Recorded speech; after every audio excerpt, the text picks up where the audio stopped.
힘드시죠?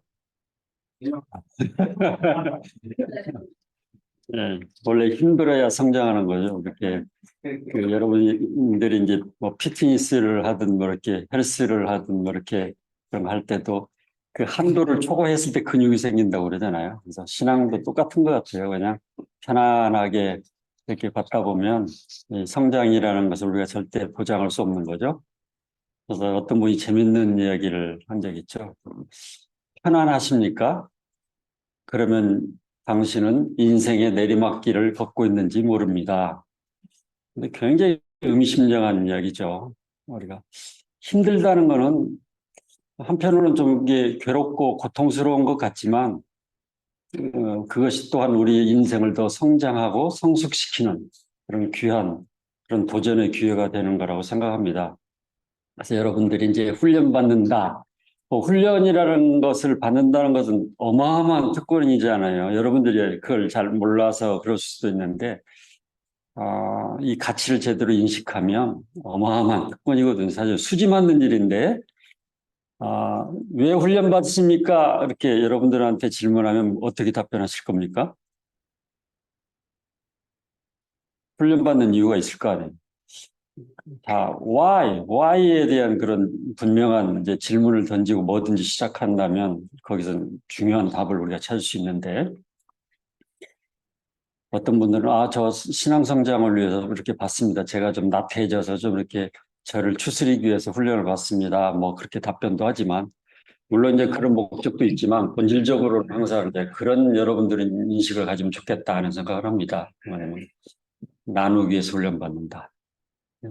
여러분들이 하나라도 더 알면 여러분들의 순원들, 여러분들이 주변의 이웃들에게 더 많은 걸 알려줄 수 있다는, 도울 수 있다는, 돕는 역할이 더 커질 수 있다는 그런 것 때문에 우리가 훈련받는 거다. 이렇게 생각하면 좋지 않겠나.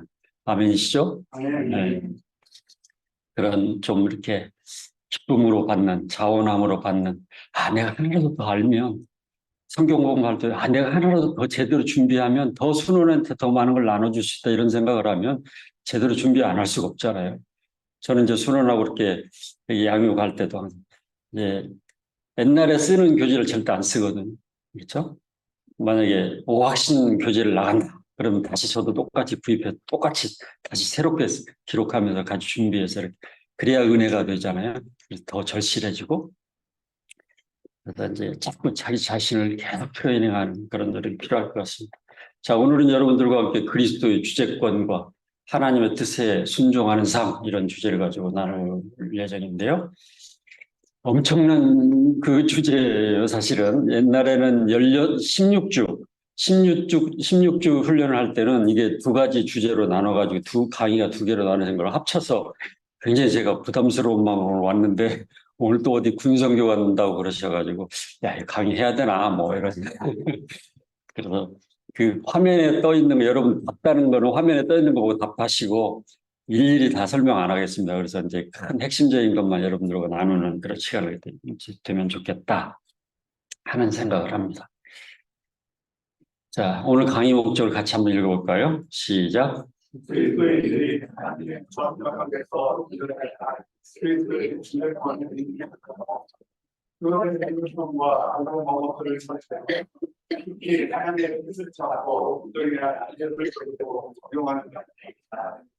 네, 여러분들이 오늘은 두 가지 이 핵심 키워드, 그리스도의 주재권이라는 의미와 하나님의 뜻, 이거에 대해서만 제대로 이해한다면 엄청난 수확을 얻는 시간이 아닌가 하는 생각을 해봅니다. 그, 제가 이제 한 자매를 양육을 한 적이 있는데, 최근에 쭉 이제 이렇게 한 아이를 둔 자매였어요. 어떤 형제하고 같이 이제 양육을 성경 공부를 계속 같이 하면서 양육을 했었는데 그 자매가 이제 성경 공부를 시작한 지 2주째인가 저한테 갑자기 이런 질문을 해요. 하나님이 왜 저를 사랑하시죠? 엄청난 큰 질문이잖아요. 하나님이 왜 나를 사랑하냐 이거죠. 하나님 사랑에 대해서 자꾸 이야기를 하니까 그 답변을 어떻게 해야 될 것 같아요, 여러분이라면? 근데 자매한테 제가 답변하기 전에 또 다시 제가 먼저 또 질문을 또 하나 했어요. 그 자매가 딸이 있잖아요. 3살짜리 딸을 데리고 주일날 아침 8시에 이렇게 공부를 하는데 비가 오나 눈이 오나 3년을 딱 한 번 빠졌어요. 대단한 점이잖아요. 대단한 점. 근데 그 질문에 제가 다시 질문한 게 뭐였냐면 그 딸 이름이 세인인데 자매님은 그러면 세인이를 왜 사랑하시지요? 저의 질문이 대단한 질문이었다는 걸 지금 되돌아보니까 이제 그러니까 그 자매가 뭐라고 하냐면 엄마니까요. 엄마니까요. 그래서 눈물을 터뜨리더라고요. 더 이상 이제 설명이 필요 없는 거잖아요. 하나님의 사랑이 바로 그와 같은 거라고 생각하지 않아요? 여러분들? 네? 하나님이 이유 없이 여러분들을 사랑하시는 거죠. 그렇죠? 그 사랑을, 그 사랑을 경험한 사람들은 이유 없이 또 하나님께 드리는 것을 기쁨으로 드릴 수 있게 되어 있는 거죠. 그렇죠? 이유 없죠? 그래서 주제권과 하나님의 뜻, 이것도 결국 그런 관점에서 여러분들이 이해한다면 그렇게 복잡하고 어려운 그런 건 아니다. 최근에 이제 블로그에 이렇게 제가 블로그 활동을 좀 이제 은퇴한 다음에 블로그 활동을 좀 하다 보니까 가장 좀 이렇게 많이 이렇게 인기를 끄는 이제 주제가 뭐예요? 로드십. 로드십 뭐예요? 주제권에 관한. 사람들이 주제권에도 그렇게 관심을 많은지 몰랐어요. 그래서 야, 이게 정말 굉장히 중요한 거구나. 그래서 이제 다시 한번 저도 관심을 더 갖게 됐는데 이 두 가지를 여러분들이 함께 나눠보면 좋을 것 같습니다. 자, 기도하고 시작하겠습니다. 하나님, 오늘 또 분주함 가운데서도 우리가 이렇게 그리스도의 주제권과 하나님의 뜻에 대한 내용들을 서로 나눌 수 있어서 감사합니다. 특별히 어려운 환경 속에서도 주님 앞에 드리고자 이렇게 결단하고 훈련에 참여한 우리 모든 훈련생들의 한 사람 한 사람의 심령마다 주님께서 함께 해주시고 동행해 주시고 인도해 주셔서 주님의 살아계심과 주님의 역사하심을 목도하며 하나님께 감사하며 감격할 수 있는 그런 인생들이 될 수 있도록 하나님 인도해 주옵소서. 이들의 정말 사역과 가정과 일터에 함께 해주시고 특별히 섬기신 우리 순장님들의 삶 가운데 주님께서 함께 해주시고 동행해 주시고 영원한 소망을 바라보며 살아가는 모두가 될 수 있도록 하나님 인도해 주옵소서. 이 시간에도 성령께서 함께 해주실 걸 믿사오며 살아의 말하신 예수 그리스도 이름으로 감사하며 기도드리옵나이다. 아멘. 네, 오늘 여러분들과 나눌 내용은 주제권이 뭐냐, 그리고 그리스도의 주제권이 왜 중요한가, 그리스도의 주제권을 인정하기 위한 방법이 뭐냐, 하나님의 뜻을 분별하기, 그 다음에 하나님의 뜻에 어떻게 순종할 거냐, 그런 방법에 대해서, 그 다음에 적용점 찾기, 이런 것들을 이렇게 한번 나누도록 합니다. 여러분들 교재에 보면 제일 앞에 그 사례가 나와 있죠. 사례가 나와 있죠. 1분 드릴 테니까 한번 읽어보고 서로 한번 정리를 해보도록 하죠.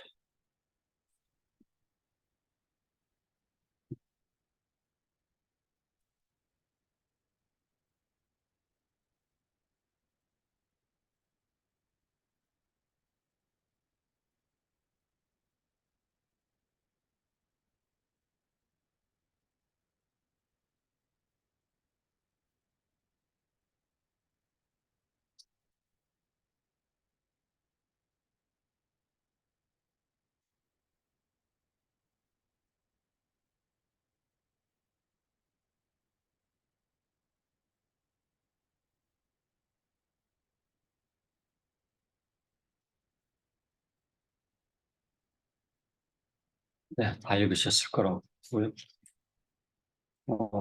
여러분들 교재에 나와 있는 모든 사례는 하나같이 우리 모임에 있었던 사례입니다. 그냥 만든 사례가 아니에요.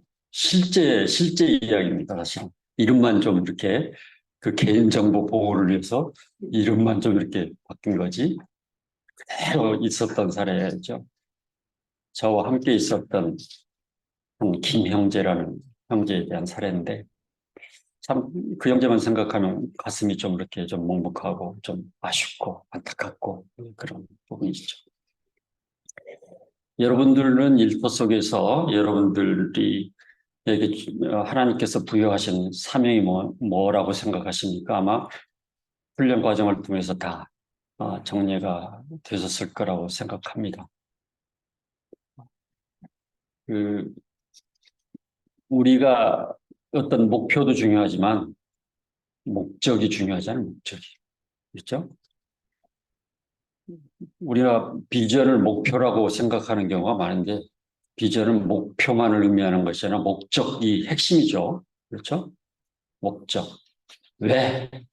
왜 직장에 다니는가? 거기에 대한 분명한 개념 정의가 되어 있어야 되는 거죠. 김영재처럼 처음 우리 모임에 왔을 때 굉장하게 그 열정도 있고 참 장래가 촉막이 우리 모임에서 중요한 역할을 감당할 거라고 생각했는데 결국은 연봉이라는 그 유혹에 결국 주저앉고만 정말 가슴 아픈 그런 사였죠. 목적이 분명하면 하나님이 보내주신 두 번째 질문에 대해서 자신 있는 일터를 어떻게 생각하느냐 이게 굉장히 중요하죠. 그래서 우리가 직업에 대한 단어가 여러 가지가 있지만 영어로 vocation이라는 단어를 쓰기도 하잖아요. vocation이 뭐냐면 calling, 부르심을 받았다. 이런 의미를 가지고 있잖아요. 여러분들이 있는 곳을, 여러분들이 지금 근무하고 있는 그곳을 하나님이 나를 부르신 그곳으로 인정하고 있느냐. 거기에 따라서 우리의 일하는 패턴이 완전히 달라지죠. 그렇죠? 만약에 어떤 연봉만을 위한다면 우리가 게임의 원리에 따라서 살게 될 거고, 우리 신분 상승만을 목적으로 직장을 다닌다면 게임의 원리가 적용이 될 거죠. 그렇지만 우리가 하나님이 부르신 그런 곳이라고 인정하는 순간부터 거기서 섬김의 그런 아름다운 모습들이 우리가 직장 가운데 나올 거라고 생각을 합니다. 동의하시죠? 그렇죠? 그래서 이 두 가지는 굉장히 중요한 질문이라고 생각합니다. 그래서 이 사례를 통해서 여러분들이 항상 여러분들이 지금 현재 근무하고 있는 직장에서 이런 질문을 한번 던져보시면서 어떻게 이것을 정말 정확히 정리할 건가. 요즘은 이제 저 같은 경우가 이제 딱 30년 근무하고 첫 번째 직장에서 30년을 딱 근무해서 사람들이 요즘 젊은이들 앞에서 30년 근무했다 그러면 뭐 뜨악하잖아요, 전부. 그렇죠. 대박이다, 뭘. 어떻게 30년을 근무할 수 있는 5년 이상 어떻게 근무할 수 있는 뭐 그러긴 한데 그런 사명, 소명을 깨닫는 사람들은 여러분들도 다 그렇게 할 수 있다고 믿습니다. 아멘. 그래서 이제 사탄의 이제 네 가지 속임수라는 이제 이야기들을 우리가 많이 하는데요. 뭐 저희 어떤 연수원에도 저런 돌판이 쓰여져 있는 이제 내용도 나오고 또 요즘 나오는 그런 많은 책들 중에 어린애들을 위한 그런 좋은 뭐 책이다고 추천하는 책들 보면 나는 나의 주인공이다, 뭐 나는 내 인생의 주인이다 이런 책들이 아주 막 그 서점에 막 넘쳐나고 있잖아요, 사실은. 그죠? 근데 이제 우리가 다시 한번 영적인 관점에서 생각해 봐야 될 게 뭐냐면 내가 내 인생의 주인이야. 얼마나 멋있는 말이에요? 그렇죠? 또 네가 하고 싶은 대로 해. 얼마나 좋아요? 그렇죠? 다른 곳에도 구원이 있어. 자유롭게 해. 죽으면 끝이야. 그러니까 살아있는 동안 재밌게 살아. 그렇죠?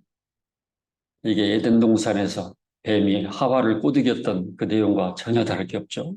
똑같은 우리에게는 굉장히 멋있어 보이고 굉장히 좋아 보이는 그런 걸로 우리를 유혹하지만 깊이 묵상해 보면 그 단어가 우리를 죽이고 멸망시키는 길로 가는 그렇죠? 그래서 요한복음 10장 10절에도 뭐라고 나옵니까? 도적이 오는 것은 죽이고 멸망시키려는 것뿐이요. 내가 온 것은 양으로 생명을 얻게 하고 더 풍성히 얻게 하려는 것이라고 그렇게 예수님께서 친히 말씀하셨죠. 죽이고 멸망시키기 위한 전략이 바로 이거잖아요. 그렇죠? 우리가 하나님 앞으로 나가지 못하도록 만드는 전략이 바로 이거잖아요. 근데 이제 이게 이런 전략을 뭘 통해서 요즘 유혹합니까? 미디어를 통해서 무섭게 유혹하고 있잖아요. 큰일이에요, 그럼. 큰일입니다. 최근에 이렇게 발표된 걸 보면 한국에도 무교라고 주장하는 사람들의 비율이 거의 60%를 이제 육박하고 있더라고요. 큰일이죠. 그만큼 이제 이런 것에 우리가 굉장히 이렇게 접속되어 있는 그런 것을 발견하게 되죠. 자, 그렇다면 주제권이 뭐냐? 주제권. 제일 위에 설명된 것처럼 주제권은 주는 주인, 임금 이걸 의미하잖아요. 일단 죄는 뭐야? 주관하다, 다스리다, 이렇게 통치하다, 뭐 그런 의미를 가지고 있는 거잖아요. 그래서 영어로, 멋있는 영어로 표현하면 로드십을 의미하는 거잖아요. 그렇죠? 근데 이게 뭐 복잡한 거 아니에요. 여러분들 뭐 그동안 사형리, 뭐 성령 충만 이런 것들에 대해서 계속 배워오셨잖아요. 그림으로 요약되는 거잖아요. 그렇죠? 내가 내 인생의 주인인 것던 것을 뭐예요? 내가 내려놓고 내 인생의 왕자에 누구를 모시는 거예요? 예수님을 모시는. 이게 바로 주제권을 인정하는. 그렇죠? 그래서 예수님께서 12제자를 선발하시고 나서 가이사르 빌보 지역으로 제자들 이제 데리고 가잖아요. 그래서 이제 제자 출정식을 하시잖아요. 제자 출정식을 하시면서 딱 그 자리에서 이제 질문을 하시죠. 사람들이 나를 누구라 하더냐. 그러니까 막 제자들이 뭐 저런 엘리야다 선지자다 뭐 이렇게 답변을 하잖아요. 이제 그랬을 때 본질적인 질문을 하시잖아요. 그렇다면 너희는 나를 누구라 하느냐. 그냥 필요할 때 찾는 사람이냐 아니면 그냥 뭐 선생 중에 한 사람 정도냐. 그렇죠? 그랬을 때 베드로의 위대한 고백이 나오죠. 주는 그리스도시요 살아계신 하나님의 아들입니다. 그렇죠? 그런 고백이 전제가 되지 않으면 제자들은 한 발짝도 더 이상 예수님께서 제자 훈련을 할 수 없었다는 것을 그 말씀을 통해서 우리가 배우게 되는 거죠. 바로 주제권이라는 것은 너희는 나를 누구라 하느냐. 이거에 대한 여러분들의 진정성 있는 그런 고백이 이루어질 때 거기서 주제권이라는 이야기가 정리가 될 수 있는 거죠. 그럼 주제권이란 무엇인가를 이제 좀 디테일하게 한번 하나씩 정리해 보면 삶의 통치권은 어떻나고요? 하나님께 돌려드립니다. 주인이 통치권을 가지고 계신 거잖아요. 그렇죠? 그래서 그분이 나를 사용하시고 나를 통해 그분의 뜻을 이루다. 미신과 복음의 차이가 뭐예요? 복음은 뭐예요? 복음과 미신의 차이가 뭐예요? 미신은 나는 변하지 않고 신을 얻어가지고 내가 원하는 목표를 달성하는 게 미신 아니에요? 그렇죠? 굿하는 거 보셨죠? 자기가 원하는 목표를 정해놓고 무당을 통해서 구슬을 하게 해서 귀신을 얻어가지고 자기들이 원하는 목표를 병을 낫게 한달지 뭐 어떻게 어, 뭐 승진을 한달지 뭐 이런 걸로 그걸 위해서 막 구슬을 하고 막 그러잖아요. 그렇죠? 누구 목표예요? 자신의 목표. 복음은 뭐예요? 하나님은 불변이에요. 하나님은 변하지 않고 내가 변해서 하나님의 뜻을 이루어드려. 이게 복음의 본질이잖아요. 그렇죠? 그래서 삶의 통치권을 하나님께 드린다는 것은 결국 나는 죽고 그리스도가 사는. 그렇죠? 세례 요한의 고백처럼 나는 쇠하여 걷고 그는 흥하여 되어 있고 나는 쇠하여 하리라. 그렇죠? 자, 그 다음에 주도권이란 뭐냐? 자기 자신을 위하여 사는 것을 포기하고 하나님의 목적을 위해서 하나님의 능력으로 살기 시작하는 거예요. 내 뜻보다 항상 하나님의 뜻을 우선순위로 두는 거죠. 은퇴하고 나니까 이제 그 주변 사람들이 막, 야, 너 은퇴했지? 막 동창부터 시작해서 뭐 여기저기서 뭐 퇴직 뭐 이렇게 또 동기 뭐 여기저기서 와라, 뭐해라, 어디 가을 산행 가자, 낚시하러 가자, 뭐 골프 하러 가자, 뭐 할 수 있습니까? 우리는 벌써 거기로 제외된 사람 아니에요? 그렇죠? 길이 다르죠, 길이. 그렇죠? 세 번째, 주님의 절대적 지배권을 인정하고 전자가 예수 그리스도의 권위와 말씀에 매일 순종하는 삶 전체를 통제받는 예수 그리스도를 첫 자리에 모시고.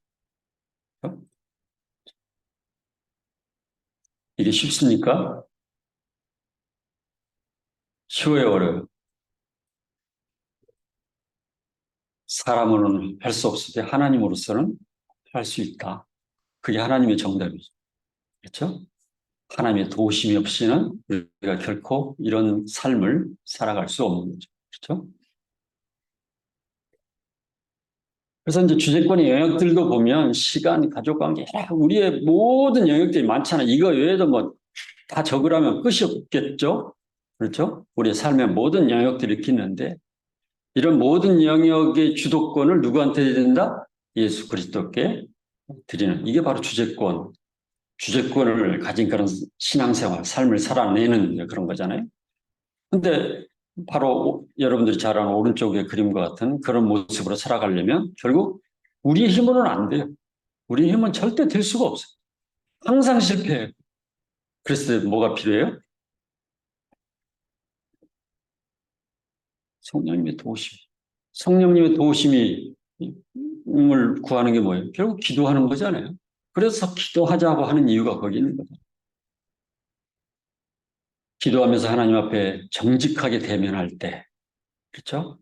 기꺼이 하나님 앞에 나의 우선순위를 드릴 수 있는 그런 결단을 할 수 있는 거죠. 그렇죠? 자, 그렇다면 그리스도의 주제권이 왜 중요한가? 예수 그리스도는 온 우주와 각 사람의 주인이 되신다. 그렇죠? 우주 만물을 창조하시고 또 역사를 주관하시는. 그렇죠? 그래서 예수 그리스도는 역사의 중심이 되시고 교회의 중심이 되시고 성경의 중심이 되신다. 그렇게 이야기하죠. 그렇죠? 역사의 중심, 교회의 중심, 성경의 중심. 하나 더 붙이자면 가정의 중심, 나의 중심. 그렇죠? 자, 말씀 한번 같이 읽어볼까요? 큰 소리로 시작.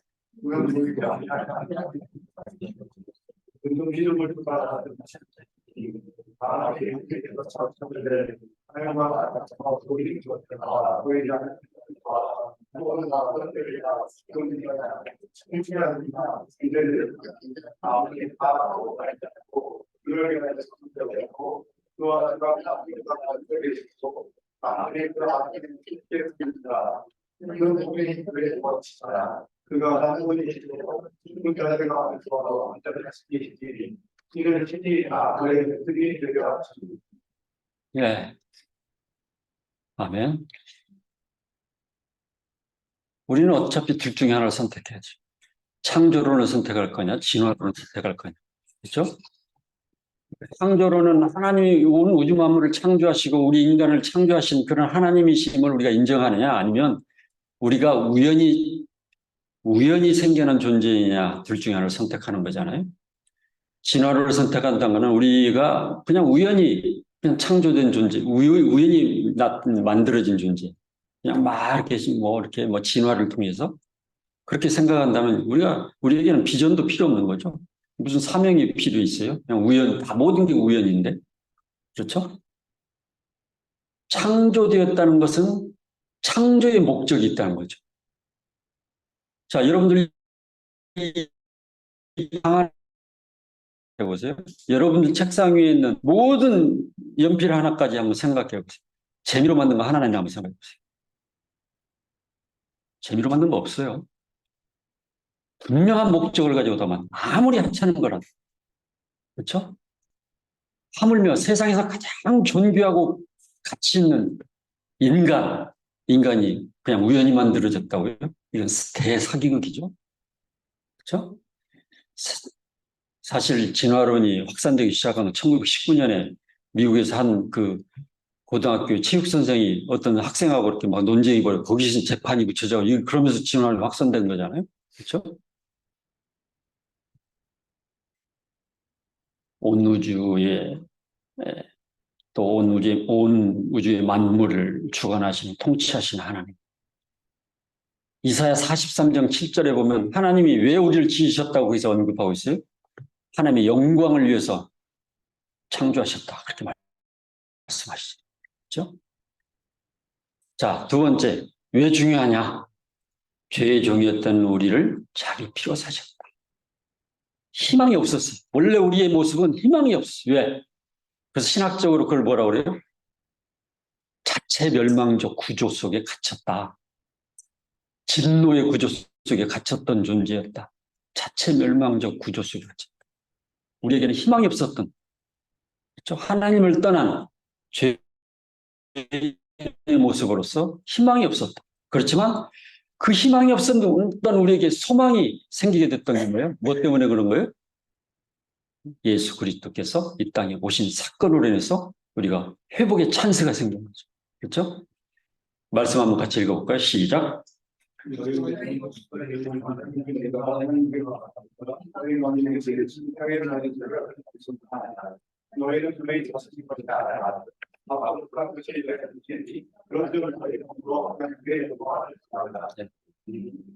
값으로 산 것이다.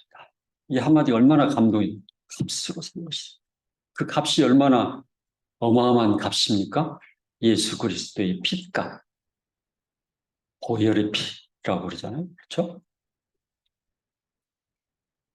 희망이 없었던 우리를 위해서 친히 달려서 돌아가셨다. 피를 흘려주셨다. 제물이 되어주셨다. 그래서 마가복음 10장 45절 말씀이 뭐예요? 여러분들 암송하시죠? 인자의 영 것은 섬김을 받으려 함이라 도리어 섬기려 하고 자기 목숨을 많은 사람의 대성물로 주려 함이라. 그렇죠? 그래서 우리가 하나님과 관계 회복이 되고 하나님과 관계 회복이 되면서 우리의 몸이 어떤 몸이 됐어요? 여기 나온 말씀처럼 성령의 전이 됐어요.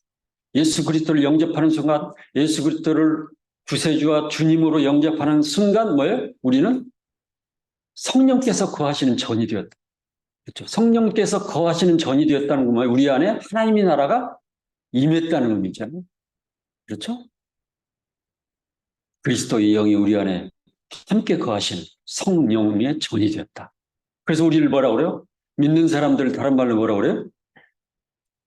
성도라고 그래요. 성도. 성령이 거하시는 사람들이다. 그렇죠?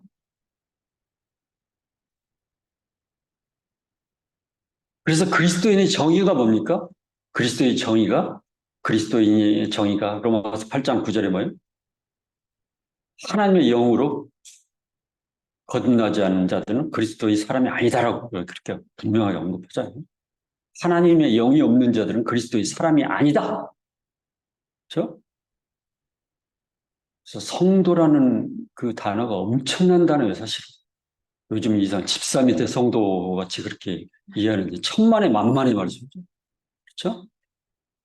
여러분들이 성도가 되었다는 것, 성령님이 거하시는 사람이 되었다는 것, 거듭난 사람이 되었다는 것, 이건 어마어마한 세상에서 가장 수지받는 일이죠. 그렇죠? 값으로 환산할 수 없는. 여러분들에게 누가 10억을 준다고 하면 예수님 버릴 수 있나요? 예스 하고 오케이 하고 나갈 수 있는 사람이 있어요. 100억을 준다고 한다면. 그러면 좀 생각이 달라져요? 1조 원을, 1조 원까지도 필요 없겠죠. 그렇죠? 여러분들이 소유한 그리스도, 복음, 값으로 환산할 수 없는 그런 존재로 우리를 바꿔주십니다. 신분이 바뀐 거예요, 신분. 예수를 믿는다는 건 신분이 바뀌었다는 거 아니에요? 죄의 종에서 그리스도의 종. 그렇죠? 하나님의 자녀가 되는 특권을 소유하게 됩니다. 그렇죠? 엄청난 거죠. 그런 엄청난 은혜를 받은 자들로서 은혜와 항상 같이 가는 단어가 있어요. 뭐예요? 은혜와 항상 같이 움직이는 단어가 뭐예요? 감사잖아요, 감사. 은혜와 항상 같이. 그 엄청난 은혜를 받은 사람이라면 감사하며 살 수밖에 없어요. 그렇죠? 그래서 은혜를 모르는 사람을 다른 말로 뭐라고 그래요? 사자성어로 배은망덕이에요. 그렇죠? 우리가 적어도 배은망덕한 존재로 살지는 말아야 되지 않겠어요? 그렇죠? 그래서 감사하는 자가 되라. 성경은 계속 우리에게 말씀하시죠. 그렇죠?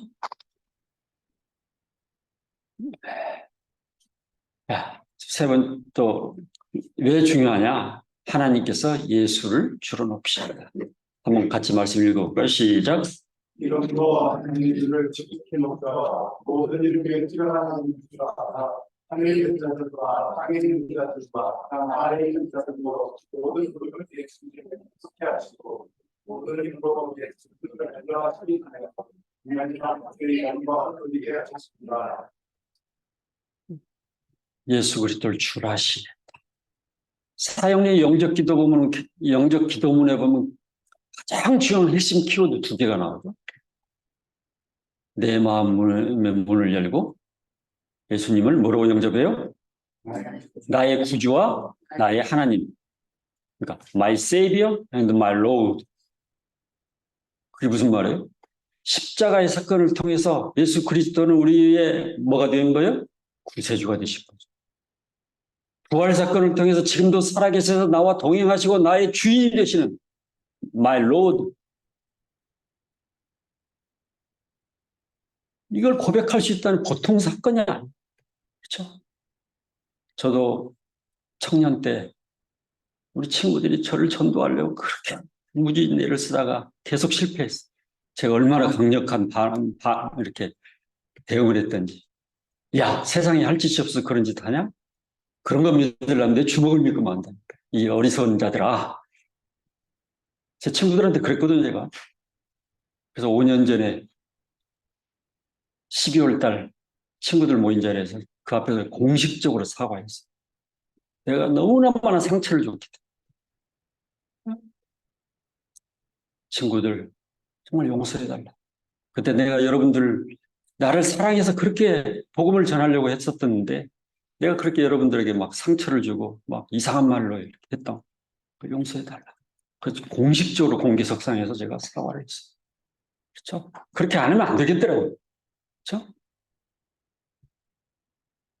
예수 그리스도를 주로 높이셨다. 바로 우리의 주가 되신다. 이게 보통 사건 아니에요. 그렇죠? 여러분들이 예수 그리스도를 주로 신했다는 거 이거는 보통 사건 아니에요. 그렇죠? 자, 마지막 믿는 자 안에서 믿음 안에서 성장하고 열매 맺는 삶의 열쇠가 된다. 말씀 한번 읽어볼까요? 시작.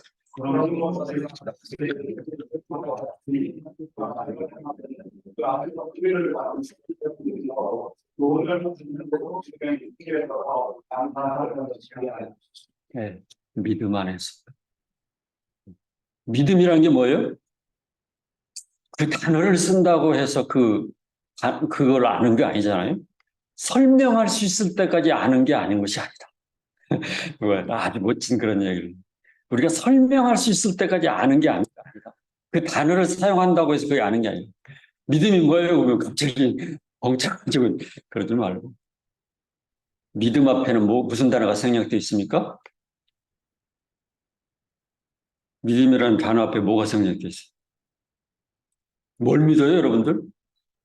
본질적으로는 예수님을 믿는 거죠. 그렇죠? 더 디테일하게 들어간다면 약속을 믿는 약속, 말씀. 그렇죠? 믿습니다 하고 막 믿습니다 한다고 해서 믿음이 생기는 거 아니잖아요. 그렇죠? 믿음이라는 건 언제 생겨요? 여러분들 훈련 때 하는 것처럼 듣고 읽고 암송하고 묵상하고 큐티하고 성경 공부하고 그럴 때 믿음이 생기는 거잖아요. 미국의 가장 강력한 영적인 영향력을 미쳤던 D.L. 무디 목사님이 고백록에 그런 글이 나오잖아요. 그렇죠? 나는 믿음을 달라고 기도했다. 그러나 나에게는 믿음이 오지 않는다. 어느 날 성경을 폈다가 로마서 10장 17절의 말씀을 대하는 순간 나는 온몸에 전율을 느꼈다. 믿음은 들음에서 나며 들음은 그리스도의 말씀으로 말미암느니라. 그때서야 비로소 나는 말씀을 줄곧 읽기 시작했다. 그제서야 나의 믿음이 줄곧 자라기 시작했다. 아멘. 아멘. 훈련 과정에서 이렇게 간사님들이 말씀 읽고 하라. 그래서 그 부담스럽게 생각하지만 열심히 따라하다 보면 수지 맞는 일이 계속 생기는 겁니다. 네? 믿음 안에서 뿌리를 제대로 내릴 때, 말씀의 근거에서 뿌리를 내릴 때 여러분들이 믿음이 성장하고 거기서 자연스러운 열매를 맺게 되는 거죠. 자, 주제권을 인정하게 한 방법. 마음으로 깊이 결심하고 그리스도를 주님으로 인정하라. 그렇죠?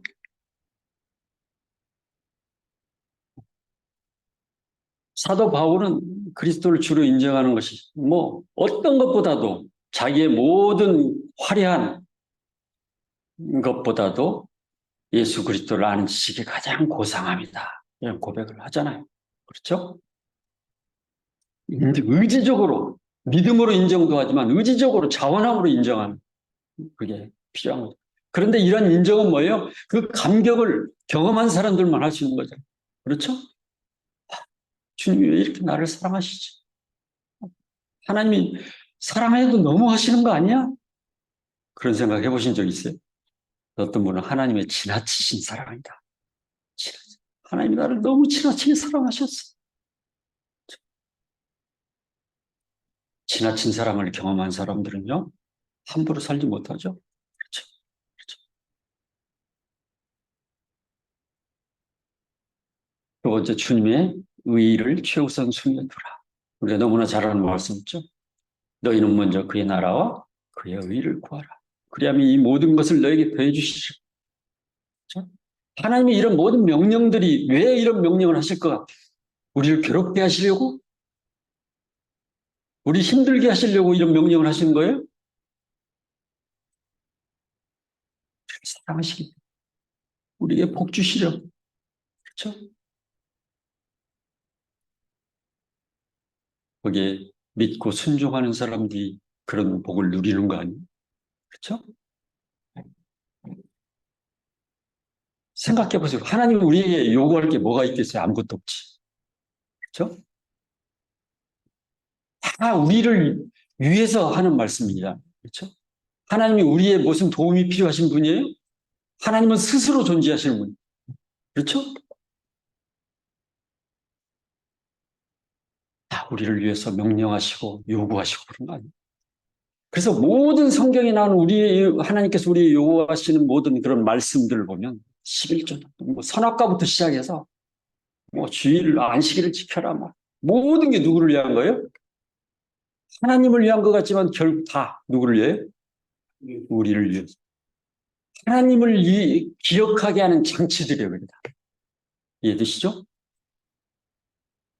하나님을 그렇지 않으면 하나님을 잊어버리니까 안 잊어버리게 하셔서 11절을 내라, 뭐 안식일을 지켜라, 뭐 다 요구하시는. 그걸 하면서 아 하나님 살아계시, 하나님을 다시 한번 기억하고 다시 한번 자각하는 거 아니에요? 그렇죠? 최우선이라는 뭐 설명은 더 이상 설명 안 해도 되겠죠? 그 다음에 하나님의 뜻을 분별하며 믿음의 생활을 해야 되죠. 이것도 너무나 유명한 말씀, 또 암송 구절이기도 하죠. 그렇죠? 하나님이 기뻐하시는 거룩한 산 제물로 드려. 그렇죠? 하나님의 선하시고 기뻐하시고 온전하신 뜻이 뭐죠? 하나님의 궁극적인 뜻은 뭘 것 같아요? 하나님이 가장 기뻐하시고 원하시는 게 뭘 것 같아요? 자녀를 키워보니까 알 것 같아요. 성장하니까 이제 다 아빠하고 시간도 잘 안 내주고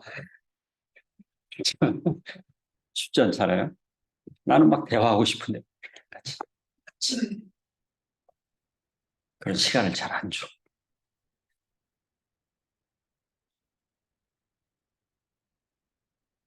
하나님의 궁극적인 뜻은 모든 사람이 하나님 앞으로 나오는 거 아니에요? 그렇죠? 모든 사람이 구원 얻는 거 아니에요? 그렇죠? 영원한 생명을 얻는 거 아니에요? 그렇죠? 하나님의 뜻대로 구할 때 모든 것을 하나님께서 응답해 주시는 하나님.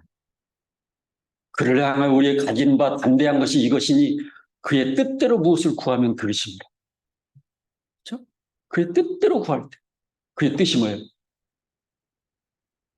생명 구원이라는 초점을 맞춰서 똑같은 무슨 혹시 뭐 누가 진학을 위해서 막 기도를 해요. 합격하게 해주십시오. 뭐 승진하게 해주십시오.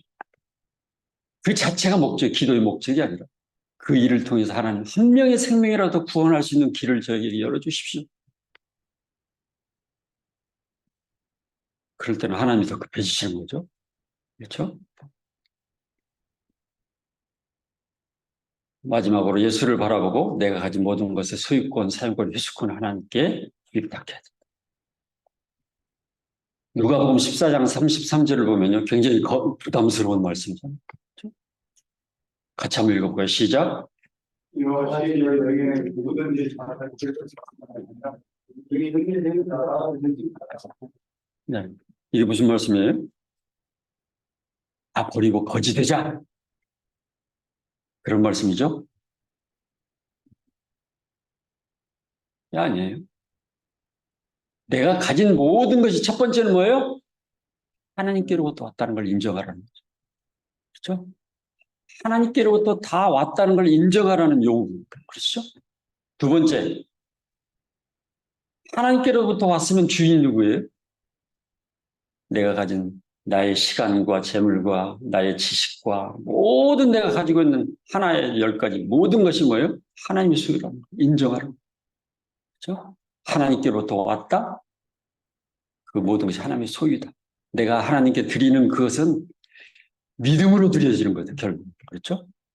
그것이 하나님께로부터 왔음을 인정하는 믿음으로 드려지는 것이 우리가 하나님께 드려지는 거 아니에요? 그렇죠? 그래서 그리스도의 주재권을 인정한다는 건 뭐예요? 그 하나님의 뜻에 순종하는 거. 하나님의 뜻에 순종한다는 게 뭐예요? 성경은 다른 말로 선하다. 악하다는 건 뭐예요? 성경에서 악하다는 의미는 뭐예요? 불순종을 의미하는 거예요. 착하다가 아니에요? 선하다는. 순종이냐 불순종이냐 차이에서 선하고 악하고 구별되는 거죠. 하나님의 뜻에 순종하는 삶은 말씀에 순종하는 거죠. 그렇죠? 말씀에 순종. 뭐 사람들이 교회 공동체 안에서 막 좌판이 우판이 막 갈라지고 정치 이야기하면서 막 서로 막 갈등하고 그런 경우 있잖아요. 그리스도인들에게는 좌파가 있어요, 우파가 있어요. 그런 거 없잖아요. 오직 무슨 파만 있어요? 예수파만 있는 거예요. 왜 거기에 뭐 엮여가지고 그렇게 이상한 인물들, 그렇죠? 세상 사람들 같이, 그렇죠?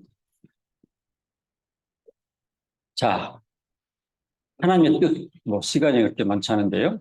늦게 시작했으니까 저도 뭐 할 말은 있는데 그래도 최대한 빨리 끝내려고 노력하겠습니다. 하나님의 뜻을 분별한다. 이게 엄청난 거창한 주제잖아요. 하나님 뜻에 대해서 아까 넓히 얘기했잖아요. 하나님 뜻이 복잡한 거 아니에요. 그렇죠? 일반적인 영역에서 하나님의 뜻이라는 단어가 나온 이제 구절들이 이렇게 쫙 이렇게 거기에 관련된 내용들이 쭉 이제 언급이 되는데 일반적인 본질적인 영역에서 하나님의 뜻이 뭐냐? 믿고 영생을 얻는 거다. 가장 중요한 거죠. 요한복음 6장에 보면 하나님의 일과 하나님의 뜻에 대해서 명쾌하게 예수님께서 정의를 내려주셨잖아요. 우리가 무엇을 해야 하나님의 일을 하오리까? 어떻게 해야 하나님의 일을 하오리까? 했을 때 예수님께서 뭐라고 하세요? 하나님의 보내신 자를 믿는 것이 하나님의 일이다. 끝. 더 질문 뭐 이렇게 하시는데. 그렇죠? 요한복음 6장 40절에 뭐라고 합니까? 내 아버지의 뜻은 아들을 보고 믿는 자마다 영생을 얻는 이것이 마지막 날에 내가 살리리라. 그런 말씀이시잖아요. 영생을 얻는 이것이 하나님의 궁극적인 뜻이. 그렇죠? 우리의 삶의 현장에서 여러분들이 하나님의 뜻을 항상 기억하고 이 하나님의 뜻을 어떻게 이루어 드릴까? 그렇다면 뭐예요? 직장에 가서도 나의 주변에 있는 동료들 하나님이 그렇게 원하시는 뜻 영원한 생명을 얻는 그것을 이제 내가 어떻게 드려질까? 그런데 그런 생각을 갖고 하루 일과를 직장에서 시작할 때도 우리 동료들의 이름을 불러가며 저는 항상 책상 위에다 우리 명단을 딱 올려 그 명단에 손을 얹고 이름을 불러가면서 이렇게 항상 두 번째 직장에 가서도 제가 직원들이 10명이었는데 7명이 예수님을 믿게 됐어요. 3명 남아, 3명. 그게 아쉬워. 그래서 지금도 기도하고 있어요. 근데 정말 저를 힘들게 했던 한 리더였던 직원인데 직원들도 너무너무 힘들어 했어요. 리더가 힘들게 하면 직원들이 얼마나 힘들어요. 그렇죠? 근데 그 리더가 변화돼서 정말 많이 변해. 천지개벽이 이루어졌어요. 50대 중반인데 변화돼가지고 완전히 그 솔로였거든요. 여성 리더예요. 오늘 결혼식을 합니다. 그래서 제가 이렇게 대표 광량을 감격적인 일이에요. 그래서 초정민 목사님이 주례하에 귀한 이렇게 믿음의 사람을 만나서 오늘 결혼했는데 정말 감사하죠. 변화된 한 사람이 또 믿음의 안에서 이렇게 또 믿음의 동역자를 만나게 해서 정말 감사. 자, 또 두 번째 하나님의 뜻의 중요한 영역이 있죠. 실제적인 영역에서 여러분들의 생애 목표, 직업, 결혼, 일상생활에서의 의사결정, 사역의 방향 결정 이런 부분에서도 하나님의 뜻을 우리가 항상 생각할 필요가 있는 거죠. 그렇죠? 어떻게 하면 하나님께 영광을 돌리는 나의 삶이 될 것인가. 그렇죠? 항상 일상생활 속에서도 하나님의 뜻을 구하는. 저도 은퇴를 하고 나니까 하나님 저의 진로를 이끌어 주옵소서. 그러다가 이제 블로그 활동을 시작하게 됐는데 참 감사해요. 지금 되더라고요. 그렇죠? 저희 가장 큰 고민은 젊은 사람들과 어떻게 만날 수 있을 것인가. 직접 만나자니 저 같은 나이 이제 70을 바라보는 사람을 만나줄 사람들 없을 것 같고. 그렇죠? 일단 이제 블로그를 통해서 하니까 뭐 20대들도 10대들도 들어오고. 그렇죠? 하루에 저는 온라인을 통해서 100명 정도 만납니다. 그게 감사가 돼요. 하나님의 뜻을 구하. 그러니까 하나님께서 그런 사람들을 그렇게라도 해서 만나게 해주시고. 물론 오프라인을 통해서 양육하는 대상자들을 양육하고 있지만 이제 은퇴하고 나서 시간이 남으니까 이 시간을 어떻게 활용할 것인가 고민하는 끝에 그렇게 하면 너무나 그게 또 감사가 돼요. 그렇죠? 그렇다면 하나님의 뜻을 분별하는 방법에 대해서 하나님의 뜻의 절대권을 인정하는 거예요. 하나님의 뜻은 반드시 이루어져. 우리가 주기도문에도 보면 뭐가 나와요? 하나님의 뜻이 이 땅에서 이루어지기를 원하도록 기도를 요구하시는 내용이 나오죠. 그렇죠? 두 번째, 하나님 뜻 행하기를 즐거워하죠. 그렇죠? 즐거워하게 자원함으로 그렇게 들을 때 하나님의 뜻을 더욱더 구체적으로 깨닫게 되고 이해하게 되죠. 그렇죠? 즐거워하는 자들에게 하나님의 뜻을 보여주시고. 세 번째는 영적으로 새롭게 되는 삶의 전 영역을 드리고자 하는 그런 영적 예배를 드릴 때 하나님의 뜻을 더욱더 구체적으로 깨닫게 됩니다. 그렇죠? 말씀의 순종함. 말씀의 순종을 뭐 마음은 뭐 이렇게 그런데 잘 따라주지 못하는 그럴 때 의지적으로 결단하고 나아가는 그런 게 필요하죠. 그렇죠? 뭐 기도를 하려는데 기도하는 시간 내기가 쉽지 않잖아요. 그래서 기도는 노동이다 그러잖아요. 노동.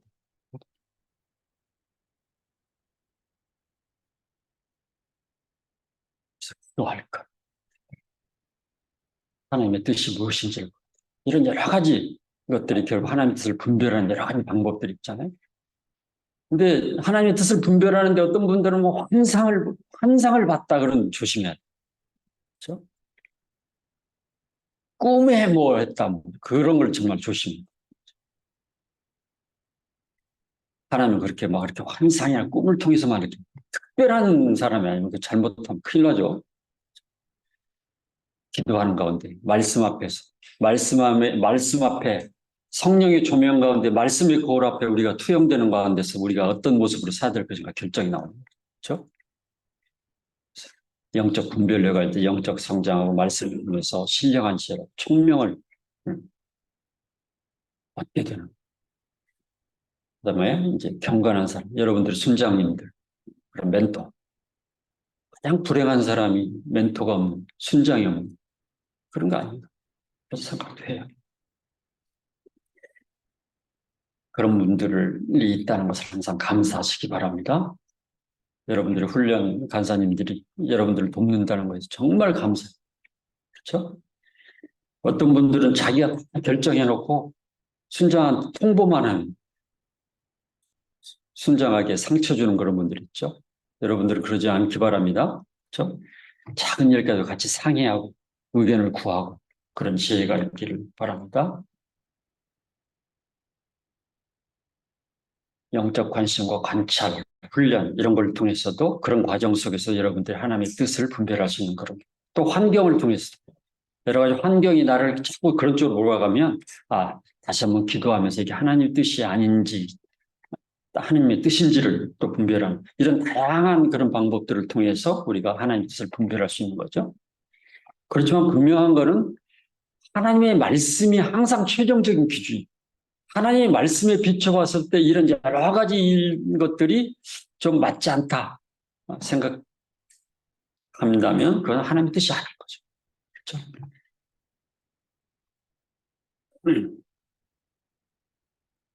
자, 그 다음에 이제 구체적인 이제 하나님의 뜻을 어떻게 실천할 것이냐, 실천 사항들, 양자택일, 죄의 종으로 살 거냐, 아니면 의가 되시는 그리스도의 종으로 살 것이냐, 그렇죠? 그 다음에 두 번째는 의지를 드리는, 의지가 필요해요. 결단이 필요해요. 그렇죠? 때에 따른 생명을 걸고 사수해야 되는 그럴 때가 있죠.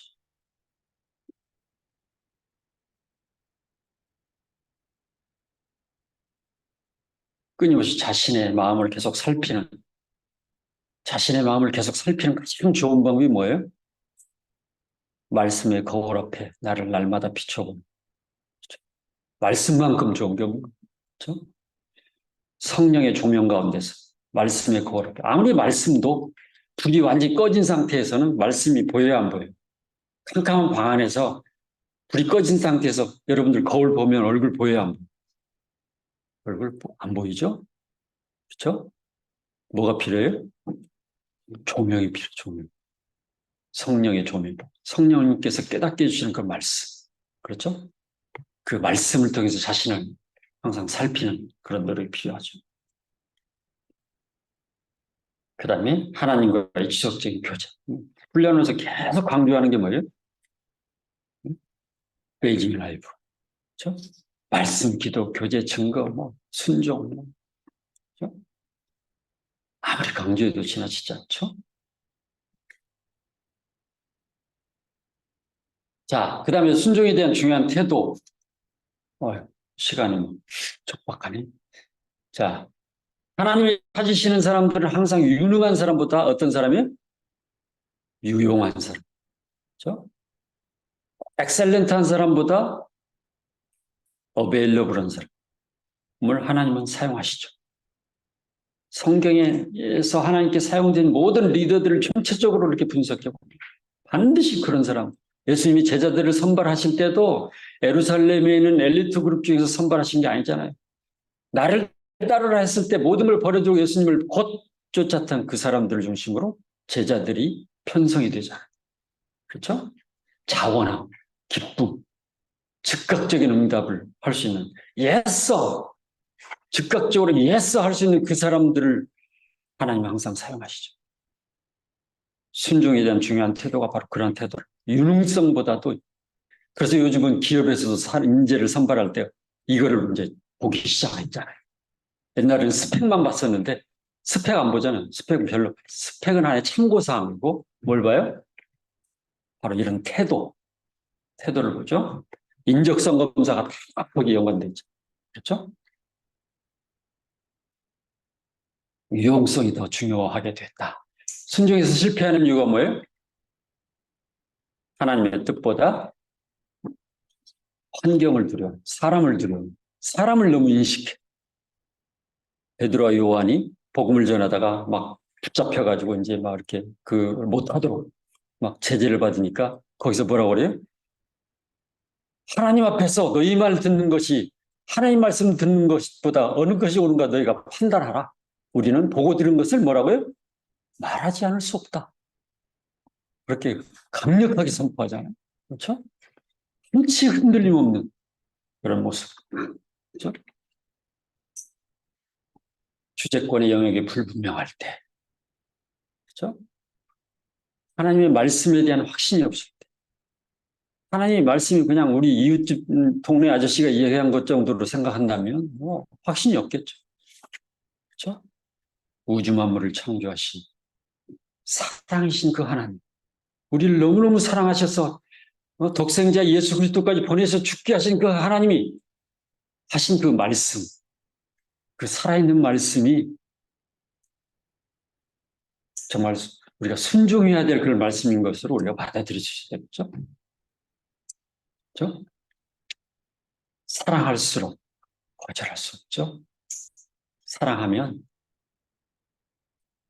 이유 없는 거죠. 저희 막내가 있는 막내 딸이 있는데 뭐 딸바보잖아요. 아빠들은 보통 특히 막내 뭐 늦둥이다 보니까 뭐 더 완전 딸바보. 아빠, 나 지금 가고 있으니까 뭐 맛있는 거 빨리 준비해라. 나한테 맡겨놓은 것처럼. 내 딸은 또 화가 날 때가 좀 있어요.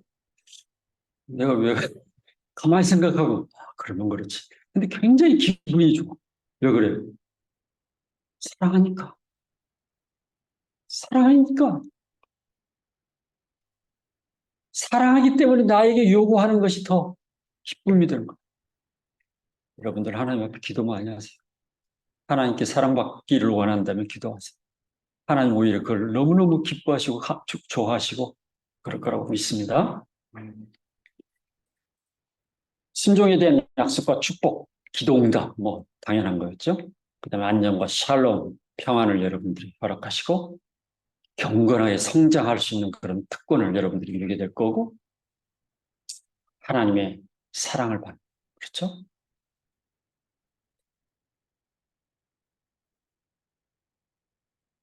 요한복음 14장 21절 말씀. 나의 계명을 가지고 지키는 자라야 뭐요? 나를 사랑한다. 계명을 지킨다는 거, 사랑한다는 거 아니에요? 그렇죠? 나를 사랑한 자는 내 아버지께 사랑을 받을 것이요 나도 그를 사랑해서 그에게 나를 나타내리라. 말씀에 순종할 때 결국 우리가 나타나는 것이 아니라 누가 나타나요? 그리스도, 우리를 통해서 누가 나타나요? 그리스도가 나타나는 그런 말씀 아니에요? 그렇죠? 순종의 결과는 뭐 더 이상 설명이 필요 없겠죠. 가장 불행한 인생이 되는 거죠. 요한계시록을 공부하다 보면 얼마나 그 불순종의 결과가 참혹한지 너무나 불행하다는. 그래서 더 복음을 전해야 되는 거예요. 그렇죠? 한 사람이라도 더 복음을 전해야 되는 거예요. 그렇죠? 하나님의 저주, 형벌, 공고한 삶, 영적 세대를 번성하지 못한 그 잊혀진 제자도에 나오는 표현처럼 The Great Omission. 오미션이라는 말이 뭐 누락됐다. 누락. 교회가 잃어버린 누락. 누락됐. 사람을 세우는 일을 잊어버렸어. 그냥 우리끼리 모여서 말씀 듣고 행복해하고 복에 겨워서 그걸 뭐라고 그래? 영적 과식증. 교회가 영적 과식증에 걸려요. 계속 받기만 나누지 않을 줄, 복음을 나눌 줄 모르고. 전도가 중요합니다. 몰라요, 누가? 근데 어떻게, 그러면 전도가 중요한지는 알긴 아는데 어떻게 해야 되죠? 그건 아무도 안 가르쳐 줘. 그럼 아무 일도 안 일어나는 거죠? 여러분들은 그래서 지금 여기서 그런 걸 배운다는 게 보통 특권이 아니죠? 그렇죠? 정리합시다. 오늘 강의를 통해서 여러분들이 깨닫게 된 건 뭐냐? 또 그리스도 주재권과 하나님의 뜻에 순종하는 삶과 관련해서 개인적으로 적용할 부분이 뭐냐? 그리스도께서 우리 인생의 주인이시라면, 그렇죠? 결국 우리가 그리스도의 뜻에, 그분의 말씀에 순종하는 것이 당연한 것이 아닐까. 아멘. 그렇죠?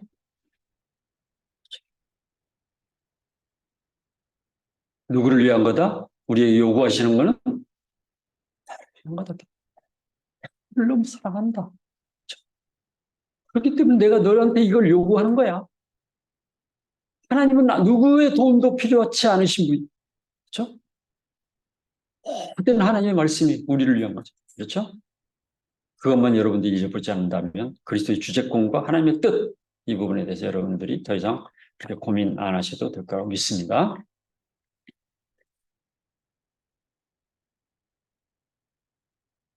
자, 결론. 우리의 인생의 수준은 뭐에 의해서 결정돼요? 만남의 수준에 의해서 결정이 되는 겁니다. 그렇죠? 어떤 사람들과 만나느냐에 따라서 우리 인생의 수준이 결정되는 거예요. 아름다운 꿈을 꾸는 사람들과 만날 때 여러분들의 인생의 수준이 높아지는 거죠. 그렇죠? 만남의 수준을 끊임없이 높여가기를 바랍니다. 아름다운 꿈을 꾸는 바로 여러분들과 같은 사람들과 교제권을 계속 넓혀가시기를 바랍니다. 자, 오늘 여기까지 하고 기도하고 마치도록 하겠습니다.